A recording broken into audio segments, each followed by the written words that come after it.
देवकीनंदन जी समय निकालने के लिए। ये बहुत क्लियर है। देवकीनंदन जी, राजनेता राजनीति करते हैं, विनीत में आऊंगा आपके पास वापस। देवकीनंदन जी, राजनेता राजनीति करते हैं, उनका काम है, वो एक दूसरे का विरोध करते हैं, उनका काम है।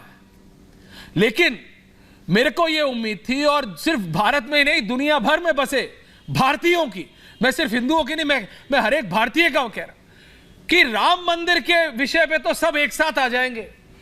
जब इस तरह की टिप्पणियां देखते हैं ना कि रामलला के ऊपर, कभी समय के ऊपर क्यों हो रहा है, किस लिए हो रहा है, मैं जाऊंगा, मैं नहीं जाऊंगा, मैं जाऊंगा लेकिन बाद में जाऊंगा, ये सब किस लिए?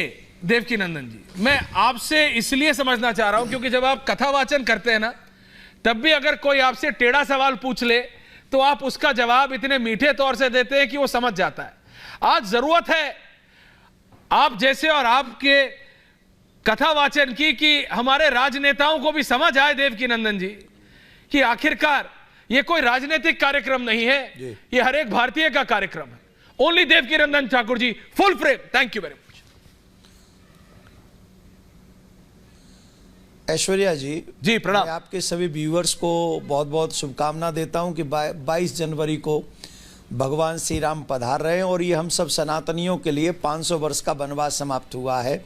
मैं यहाँ पर अयोध्या में इस समय राम कथा कर रहा हूँ जी। सुबह 10:30 बजे से 1:30 बजे तक मेरी कथा है और भजन संध्या पार्क में कथा है और आज सुबह से प्रारंभ हुई। और जब मैं कथा प्रारंभ कर रहा था जी तो मेरे जो शरीर में रोमावली है वो पुलकित हो गई थी और मेरे आंखों में आंसू आ गया था।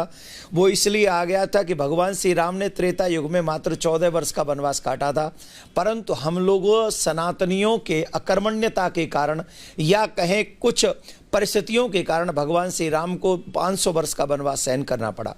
और अब जब ये समय आया कि हमारे पूर्वजों ने बलिदान दिए, कुछ लोगों को सरयू में डुबा दिया गया, कुछ लोगों को मार दिया गया, कुछ लोग और वो सपने को देखते देखते अपने शरीर को पूरा कर गए जी। तो अब उन लोगों को जो सौभाग्य नहीं मिला वो हमें मिला है।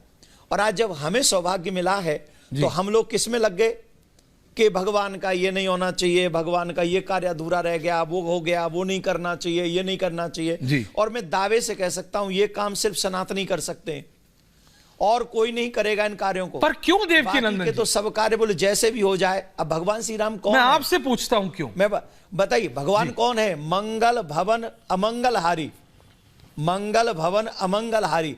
वो भगवान मंगलमय है, सबका अमंगल हरण करने वाले हैं और उन मंगलमय परमात्मा का स्मरण करने से जिनका मंगल नष्ट हो जाता है, हम उन परमात्मा के आने पर भी प्रश्न चिन्ह लगा रहे हैं और हमें नहीं पता कि हम ऐसा क्यों कर रहे हैं। अरे भाई, आप मानते हो तो आपकी मर्जी, नहीं मानते हो तो आपकी मर्जी, लेकिन आपको कोई राइट नहीं है कि आप सनातनियों के उत्सव पे उंगली उठाएं।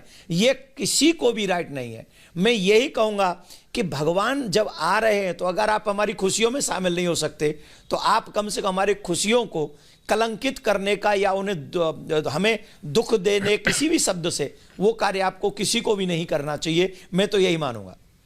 नहीं, आप सही लेकिन उसके बाद भी अभी मैं किसी पॉलिटिकल पार्टी का नाम नहीं ले रहा, मैं किसी का नाम नहीं ले रहा। जब इस तरह की चीजें आती है ना तो जो दुनिया में बैठे लोग देखते हैं। अब मैं आपको बता रहा हूं, भारतीय कहीं कोई भी हो, और मैं भारतीय बोल रहा हूं देवकीनंदन ठाकुर जी, सिर्फ हिंदू नहीं, हर एक भारतीय किसी भी धर्म का हो। मेरे साथ अभी स्टूडियो में सरवर साहब भी है, मैंने इनके साथ इतनी डिबेट की, उन्होंने कभी विरोध नहीं किया किसी का। मैं कह रहा हूं जब इस तरह की टिप्पणियां होती हैं तो मैं ये नहीं समझ पाता। आपने भी कहा कि देखो ये मतलब अपने ही लोग हैं जो विरोध कर रहे हैं। राजनीति अपनी जगह ठीक है, आप करिए, मोदी का विरोध आपको करना है, आपको योगी का विरोध करना है, बाबा का विरोध करिए, अमित शाह का करना है, बीजेपी का करना है, मैं आपसे नहीं पूछूंगा। राम मंदिर बन रहा है इतने मतलब दशकों नहीं सदियों बाद, वो मतलब हर्ष और उल्लास की चीज है। और रामलला से किसको डर है? राम मंदिर से किसी को डर है क्या? मैं आपसे पूछता हूं, राम जी हो, कृष्ण जी हो, इनसे किसी को डर है क्या? जितना मैंने पढ़ा है थोड़ा बहुत, पापियों को डर है, किसी और को तो डर है नहीं। देवकीनंदन जी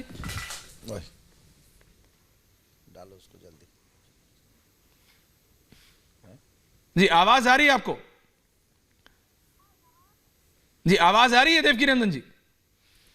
आ गई आ गई जी। मैं कह रहा हूं सिर्फ पापियों को डरना चाहिए, किसी और को तो नहीं, प्रभु से तो। देखिए मैं एक बात मानता हूं, देखिए, मैं एक बात में विश्वास रखता हूं, आपके और हमारे घरों में जब किसी का उत्सव होता है तो हमारे यहाँ पड़ोसी भी आते हैं, बिल्कुल आते, मोहल्ले के भी लोग आते हैं, बिल्कुल आते, और जो हमारे रिश्तेदार भी नहीं आते तो हम ये समझ जाते हैं कि ये हमारी खुशी में शामिल नहीं है, हमारे मंगल में, हमारे उत्सव में शामिल नहीं बात ठीक है। तो ठीक है, आप हमारे यहाँ नहीं आ रहे, हम आपके यहाँ नहीं आएंगे, यही होता है ना। एक जो लॉजिक व्यवहार है वो यही होता है। तो जब इस व्यवहार को हम लोग अपनाएंगे तो फिर क्या होगा?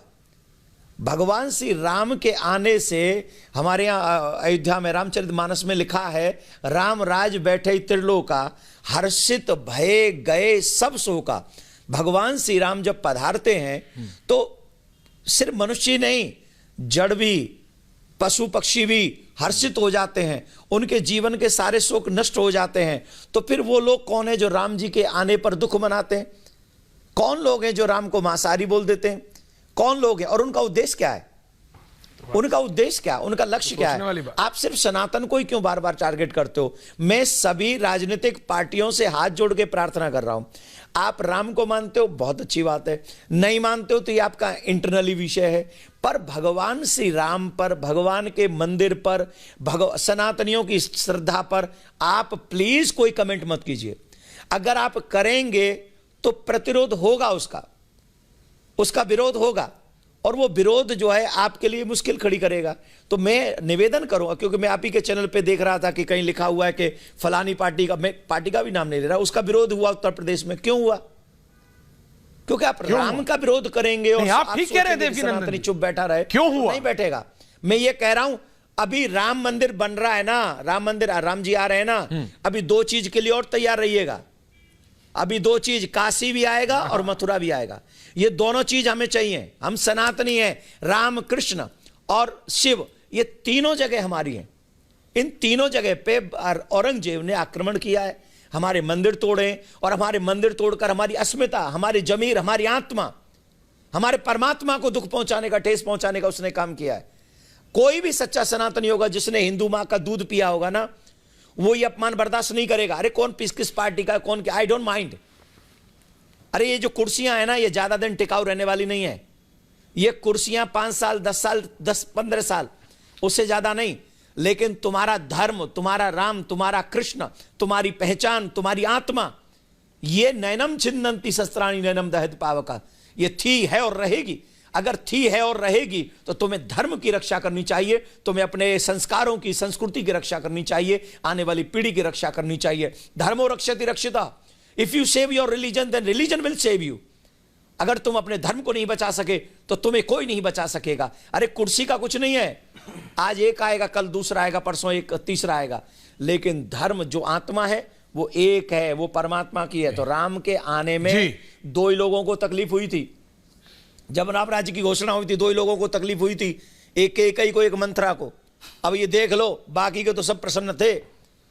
राम के आने से कौन है कैकेयी और कौन है मंत्रा? को प्रसन्न होइए आप भी। अरे 22 को नहीं आना, 23, 24, 25 जब आना हो तब आ जाना। बिल्कुल। कौन मना कर रहा है? कौन कह रहा है कि 22 को ही आना है? जब आपका मन करे आप आइए, लेकिन सनातनी होने का फर्ज निभाइए। बहुत बहुत साधुवाद, धन्यवाद। बिल्कुल। ऐश्वर्या जी, जय श्री राम।